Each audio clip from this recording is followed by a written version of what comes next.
दाइ केही गरी पनि मार्न सकिएन। मैले त त्यही कुटीमै मार्दिन भनेको।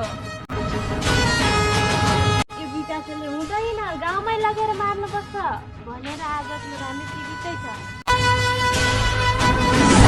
त्यसको होस त्यति छिटो आउँछ भन्ने मलाई के थाहा त।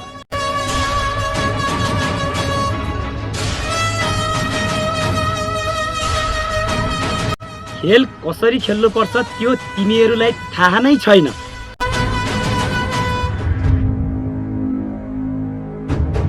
त्यो रामे कस्तो छ त्यो त मलाई थाहा छैन।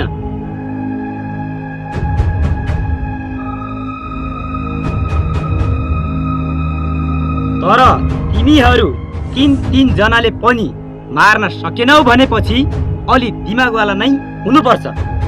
दिमागवाला मात्र होइन शक्तिजी, महादिमागवाला छ।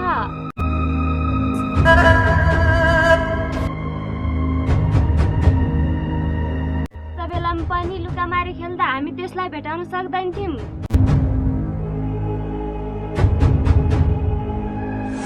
त्यो रामे निकै घमण्डी स्वभावको छ। सोच्छ पुरा गरेरै छाड्छ। मैले खेल सुरु गरिसकेको छु।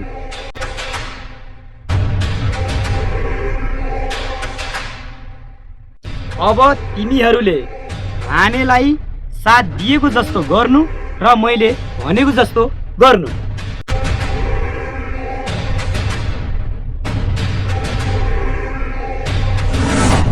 ल जाओ अहिले।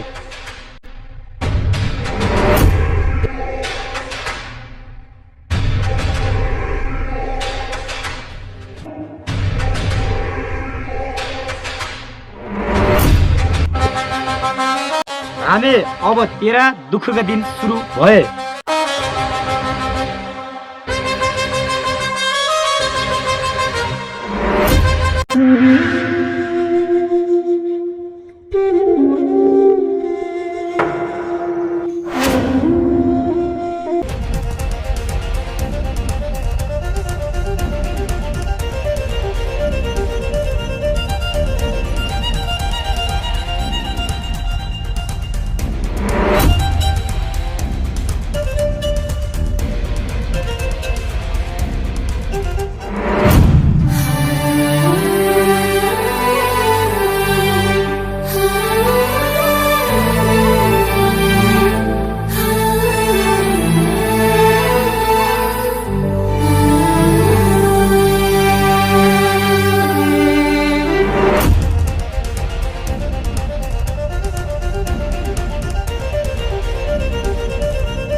दाइ घरमा सुत्ने ठाउँ पाउनु भएन?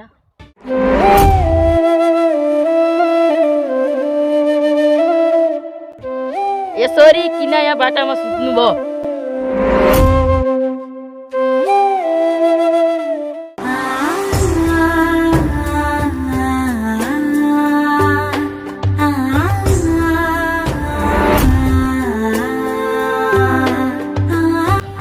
हरेक चोट र समस्या निन्द्रासँग सम्बन्धित हुँदैनन् कार्की भाइ।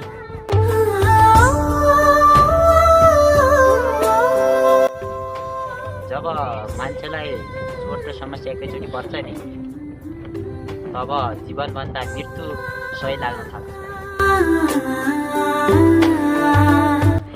अहिले म त्यही अवस्थामा छु भाइ। म तपाईँको समस्यालाई बुझ्छु दाइ।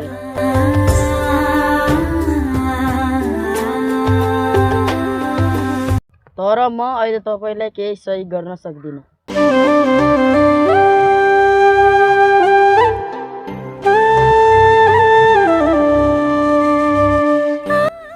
दुःखकै बेलामा साथमा भए पुग्छ भाइ। सहयोग नै गर्नुपर्छ भन्ने के नै छ? दाइ यो ऋतु भन्ने को हुन्?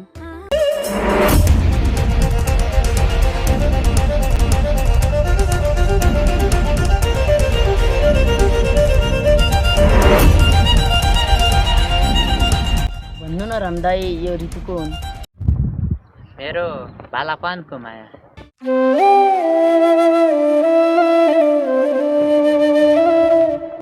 यो फुल मैले ऋतुलाई बालापनमा दिएको थिएँ।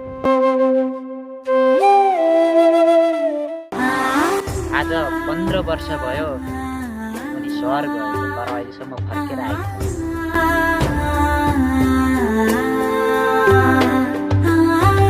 तर आज यो फुललाई एक्कासी यहाँ देख्दा मलाई पनि अचम्म लागेको छ।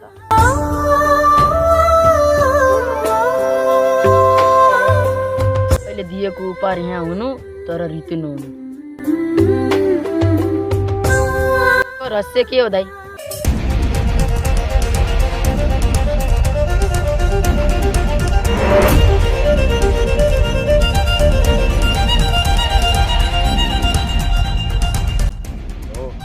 यही कुरामा म पनि अन्यल छु। यहाँ पक्कै केही न केही त रहस्य छ तर बुझ्न यो गाह्रो छ कि आखिर रहस्य के हो। रामेलाई मार्ने।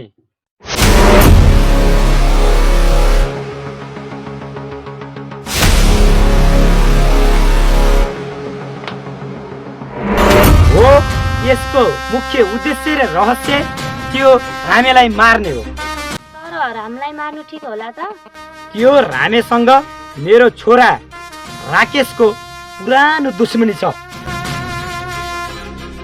त्यसैले त्यो रामेलाई जसरी भए पनि सक्न पर्छ।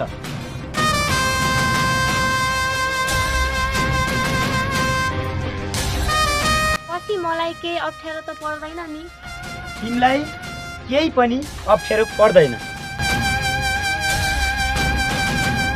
मैले भने अनुसार काम गर, बाँकी म सबै सम्हाल्छु। ल अहिले जाऊ तिमी।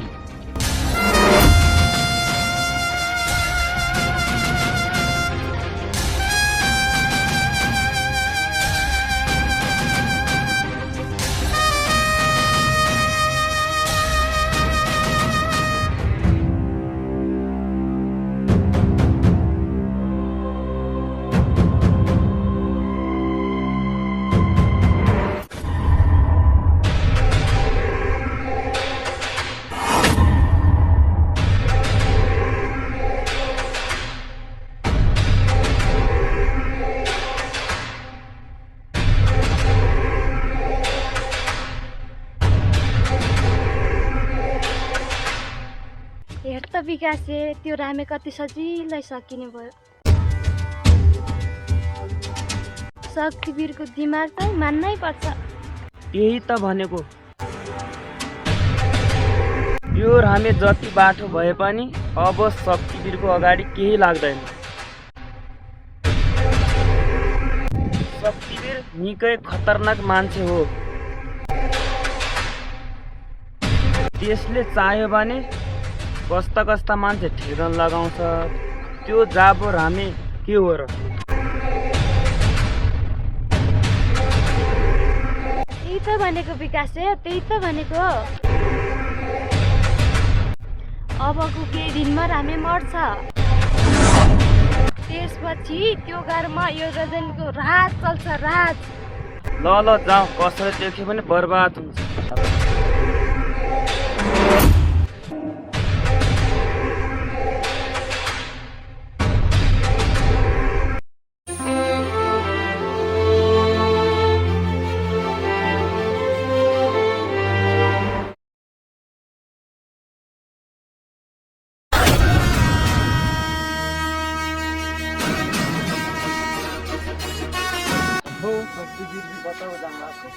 म जहाँसुकै जाउँ, तँलाई के मतलब?